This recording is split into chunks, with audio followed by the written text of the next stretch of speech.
hello everyone আজি হৈছে 28 মে আজি 28 মে তাৰিখটো কি কাৰণে বিখ্যাত জানেনে আজি হৈছে ওয়াৰ্ল্ড মেনস্ট্ৰুৱেল ডে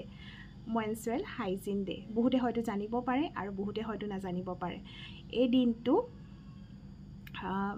দিনটো কিশোৰী আৰু মহিলাসকলৰ কাৰণে যথেষ্ট গুৰুত্বপূৰ্ণ ডে এই দিনটোতে মহিলাসকলক আৰু কিশোৰীসকলক তেওঁলোকৰ মেনস্ট্ৰুৱেল হাইজিন আৰু মেনস্ট্ৰুৱেল কেয়াৰৰ ওপৰত সজাগতা সৃষ্টি কৰা হয় আৰু এই দিনটো প্ৰথমবাৰৰ বাবে 2014 চনৰ জাৰ্মানী বেছ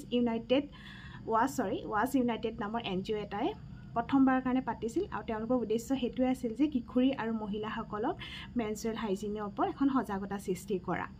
আৰু আটাইতকৈ ইন্টাৰেষ্টিং কথা কি জানেনে এই দিনটো 28 তাৰিখে আৰু মে মাহৰ 28 তাৰিখে কেলে লোৱা হ'ল জানেনে কাৰণ কি হয় আমাৰ মহিলা এগৰাকী 5 দিনৰ ভিতৰত মেনস্ট্ৰুৱেল পিৰিয়ডটো শেষ হোৱা বুলি ভাবা হয় আৰু বছৰটো মে মাহটোৱে হৈছে বছৰৰ 5 নম্বৰ মাহ সেই কাৰণে মে মাহটোকে লোৱা হ'ল আৰু 28 তাৰিখটো কি কাৰণে লোৱা হ'ল জানেনে কাৰণ আমাৰ এভাৰেজ মহিলাসকলৰ পিৰিয়ডৰ সাইকেলটো হৈছে 28 দিনীয়া সেই কাৰণে 28 তাৰিখটো লোৱা হয় আৰু সেইবাবে প্ৰত্যেক বছৰে 28 তাৰিখে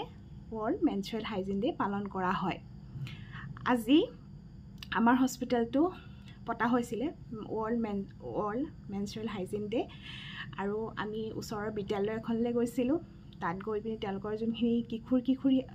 কিশোৰীসকল আছিল তেওঁলোকৰ লগত বাৰ্তালাপ কৰা হৈছিল তেওঁলোকৰ মেনস্ট্ৰুৱেলৰ হাইজিন আৰু কেনেকৈ স্যানিটাৰী নেপকিন ডিসপোজ কৰিব লাগে কেনেকৈ স্যানিটাৰী নেপকিন ইউজ কৰিব লাগে তাৰ ওপৰত তেওঁলোকক অকমান আৰু লগতে মেনস্ট্ৰুৱেল কেয়াৰৰ ওপৰত লগতে যদি তেওঁলোকে এইকেইটা দিনত ভালকৈ নাথাকে ফিউচাৰত কি প্ৰবলেম হ'ব পাৰে তাৰ ওপৰত তেওঁলোকৰ এটা সজাগতা সভা পতা হয় আৰু লগতে তেওঁলোকক সেইখিনি টিপছ দিয়া হয় এইখিনি সময়ত সাধাৰণতে আমি কি কৰিব লাগে বহুতে হয়তো জানে বহুতে হয়তো নাজানে তাৰ মাজতে কি হয় আমি পুৰণি দিনীয়া যিহেতু আমাৰ আইতাহঁতৰ দিনৰ পৰা চলি অহা কিছুমান মিথছ বা ভুল ধাৰণা আমাক যথেষ্টখিনি ক্ষতি কৰি আহিছে বহুতে স্যানিটাৰী নেপকিন ইউজ নকৰিব পাৰে তো তেনেকুৱা ধৰণৰ যোনখিনি আমাৰ পুৰণি দিনীয়া নীতি নিয়ম আছে যোনখিনি কাৰণে এগৰাকী ছোৱালীয়ে হয়তো বিভিন্ন ক্ষেত্ৰত অসুবিধা পাব পাৰে সেইখিনিৰ ওপৰতো সজাগতা সৃষ্টি কৰা হয় আৰু এটা মই কথা কওঁ যে পিৰিয়ডছ বা যোনটো আমাৰ সাধাৰণতে কি হয় চুৱা বুলি কোৱা হয় কিন্তু আপোনালোকে কওকচোন চুৱা সঁচাকৈ চুৱা হয় জানো এগৰাকী মহিলা যেতিয়া পিৰিয়ডছ হয় সঁচাকৈ চুৱা হয় জানো কাৰণ এইটো আমাৰ প্ৰাকৃতিক নিয়ম হয় যেতিয়া সেইটো কেতিয়াও চুৱা হ'ব নোৱাৰে কাৰণ যদি এগৰাকী মহিলা পিৰিয়ডছ নহয় বা মাহেকীয়া নহয় তেতিয়া কি হ'ব আমাৰ ভৱিষ্যত প্ৰজন্মই নাথাকিব হয়নে তো সেই কাৰণে আপোনালোকে কি কৰিব আপোনালোকৰ ঘৰত থকা কিশোৰীসকলক লগতে মহিলাসকলক এই দিনকেইটা তেওঁলোকক ফিজিক্যালি শাৰীৰিকভাৱে আৰু মানসিকভাৱে তেওঁলোকৰ লগত